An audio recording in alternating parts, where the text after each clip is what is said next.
Hello guys, आप लोग कैसे हैं? हमें आशा है कि आप स्वस्थ होंगे, मस्त होंगे।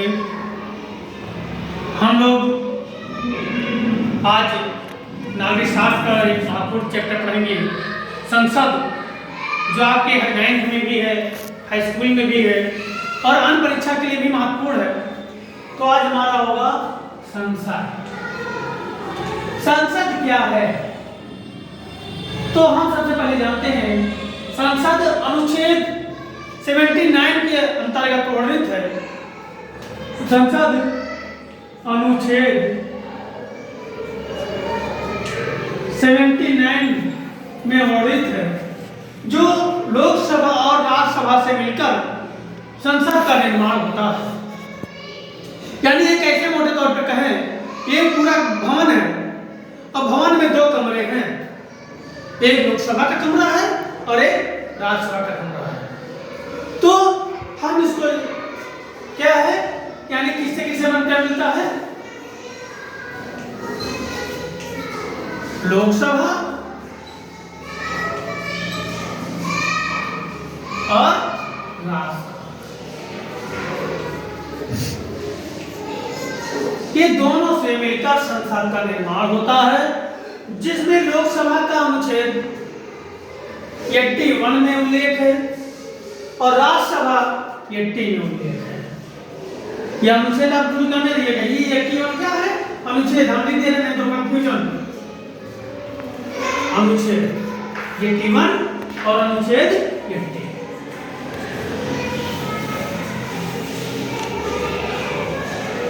में इसका उल्लेख है।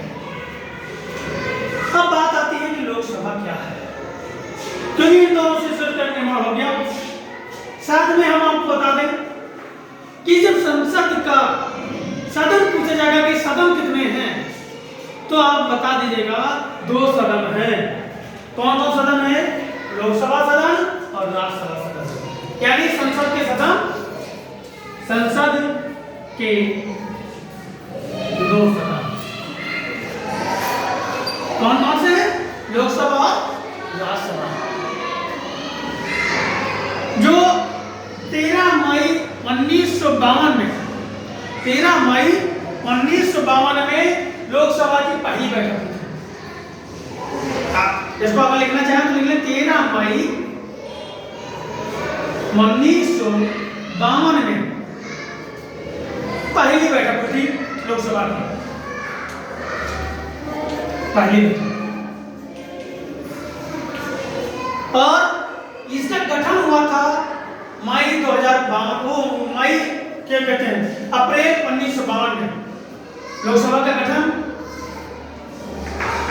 हुआ था अप्रैल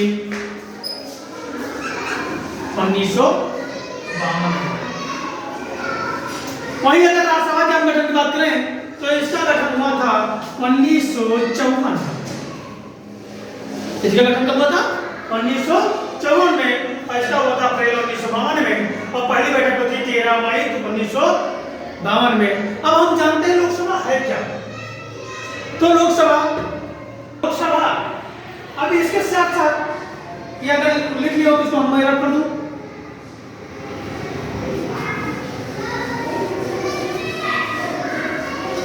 तो ये लोकसभा जो हमारा है, ये लोकसभा प्रत्यक्ष चुनाव जीतकर लोग आते हैं इसमें। यानी जो आम चुनाव होता है, जनता जिसको सीधे तौर पर वोट देती है, वही प्रतिनिधि तो आकर लोकसभा में बैठते हैं और वहीं से प्रधानमंत्री का चुनाव होता है, वहीं से प्रधानमंत्री बनते हैं। जैसे ये अगर सीधे तौर पर देखा जाए तो प्रत्यक्ष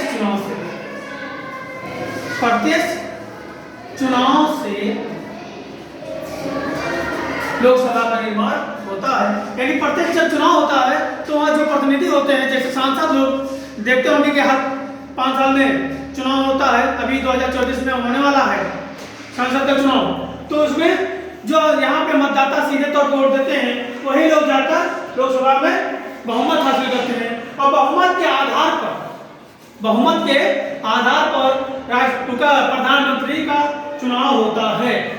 जो बहुमत प्राप्त दल होता है उसी का प्रधानमंत्री बनता है। और लोकसभा को हम निम्न सदन कहते हैं। लोकसभा को क्या कहते हैं? निम्न सदन। और निम्न सदन इसलिए कहते हैं क्योंकि इनका कार्यकाल 5 वर्ष होता है।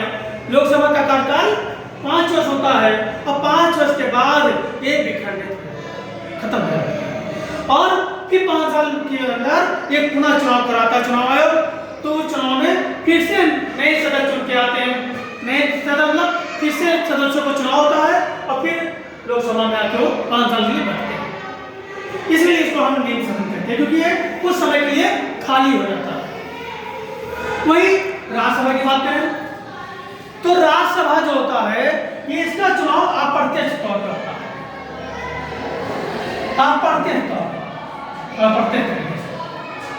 क्योंकि अप्रत्यक्ष इसलिए क्योंकि इनको जो राज्यसभा को वोट देता है, राज्यसभा को इनको वोट देता है, तो ये जो हमारे यहाँ से जनप्रतिनिधि जो चुन के जाते हैं, सांसद विधायक लोग जो चुन के जाते हैं जनप्रतिनिधि लोग, तो वही क्या करते हैं? राज्यसभा का चुनाव करते हैं। राज्यसभा के सांसदों का चुनाव करते हैं और इसको हम उच्च सदन कहते हैं। उच्च सदन कारण क्या है? क्योंकि वैसे तो इनका कार्यकाल 6 वर्ष का होता है। वैसे इनका कार्यकाल 6 वर्ष का होता है, लेकिन हर प्रति 2 वर्ष पर 1/3 यानी प्रति 2 वर्ष पर 1/3 सदस्यों को रिटायर होते रहते हैं। सदस्य को क्या होता है? रिटायर होते रहते हैं और उतना फिर से उनका चुनाव हो जाता है। इसलिए यहाँ पे सदस्य संख्या बराबर बनी रहती है, यानी जितनी संख्या है उतनी हमेशा बनी रहती है। इसलिए ये उच्च सदन कहलाते हैं। अब आता है सीटों की बात। तो लोकसभा में अधिकतम सीटें 552 हो सकती है। ये क्या है? अधिकतम है। अगर हम चुनाव के परिप्रेक्ष्य से देखें तो चुनाव में 530 राज्यों से प्लस 13 सीट केंद्र शासित प्रदेश से चुनकर आती हैं, तो दोनों हो जाता है 543 प्लस 2। अब कहोगे ये तो 530 राज्यों से चुनकर आ गए, 13 केंद्र शासित प्रदेश से चुनकर आ गए, तो 543 हो गया। 2 क्या है? 2 वो होते हैं आंग्ल भारतीय।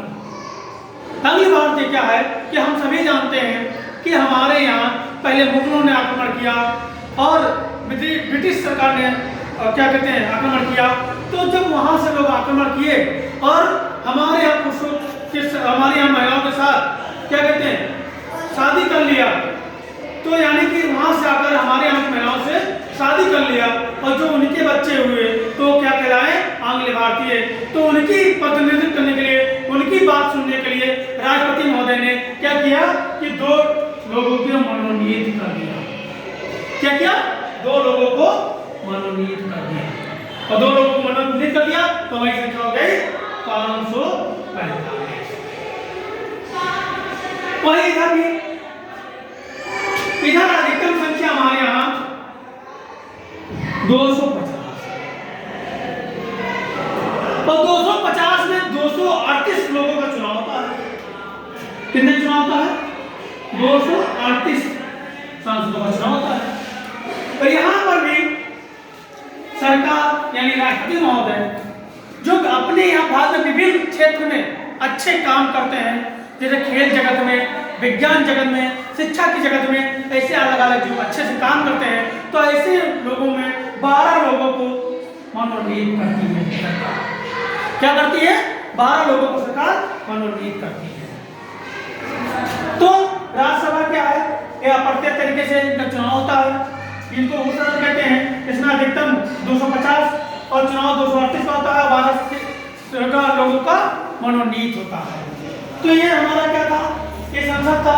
और ये भी आपको बता दें, जो ये हमारा संसद है ये ब्रिटिश सरकार से शब्द लिया गया है, क्योंकि हम सभी जानते हैं कि हमारा जो संविधान है, संविधान को हम कई अलग अलग देशों से अलग अलग शब्दों को हम लिए हैं। तो वहीं में हमारा जो ये संसद है तो हम ब्रिटिश सरकार से संसद शब्द लिए हैं। तो ये आपका था संसद, जो हम जिसके दो अंग हैं, राज्यसभा और लोकसभा।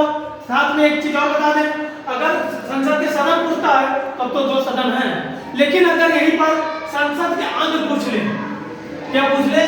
संसद का अंग। अगर सदन पूछता है तो दो, और अंग पूछता है तो तीन। इसमें कौन कौन से? राज्यसभा, लोकसभा और एक आ जाता है राष्ट्रपति। क्या आ जाता है? राष्ट्रपति। तो ये होता है एक राज्य संसद का अंग। तो अंग में राष्ट्रपति भी जुड़ जाता है। तो ये आज यहीं तक, फिर नए टॉपिक के साथ मिलते हैं। तब तक के लिए जय हिंद, जय भारत।